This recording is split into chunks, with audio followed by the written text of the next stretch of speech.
President Trump has issued his proposed budget for the new year with over $1 trillion in spending. There's increases in defense and security, as well as cuts to some other agencies, including the EPA, the State Department, and more. You're going to get people on the right that are going to love this budget. You're going to get people on the left that are going to hate this budget. You can't cut anything from anything, anywhere, anytime, according to most politicians.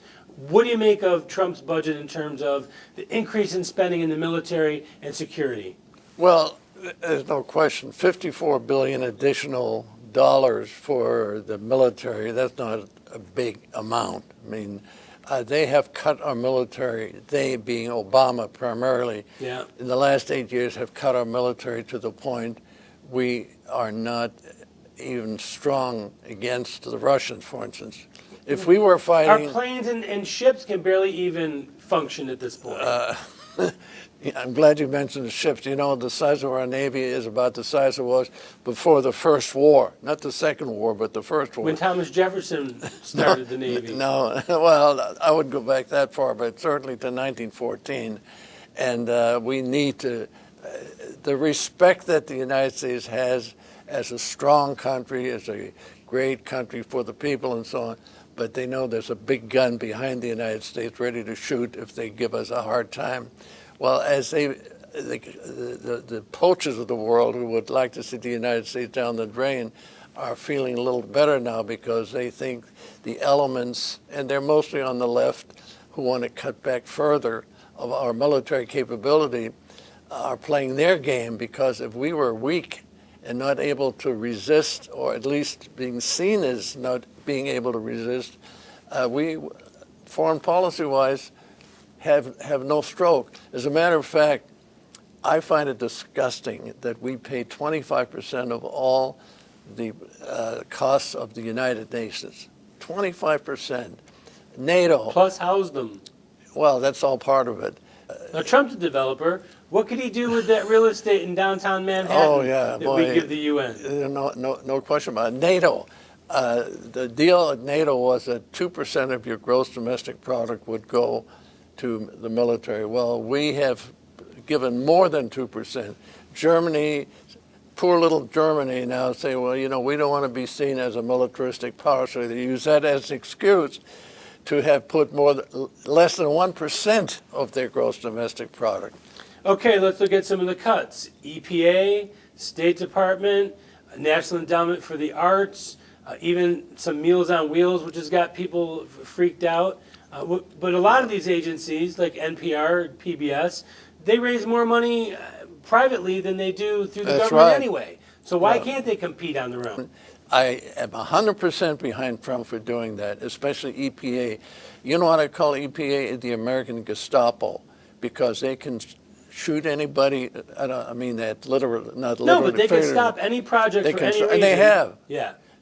Now, there's also proposed $50 billion down payment towards the wall. And I thought Mexico was going to pay for the wall. Well, I think that was a stupid statement on Trump's part to say Mexico. Mexico isn't going to pay for it. Then he kind of qualified by saying, well, we're going to put a tariff on Mexican goods in order to pay off the wall.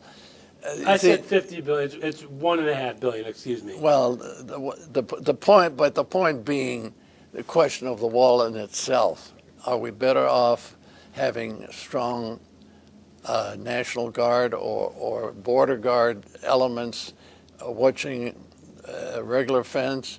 I think the idea of the wall is psychologically very negative. To have a wall to keep people out. Do you also think it's psychologically negative to have over $1 trillion budget when this is the guy that was going to come in and fiscally restrain everything? I mean, that's a lot of spending. No, trillion. It depends. If we take in $1.5 trillion in taxes and we cut back our debt, the question is. But we don't.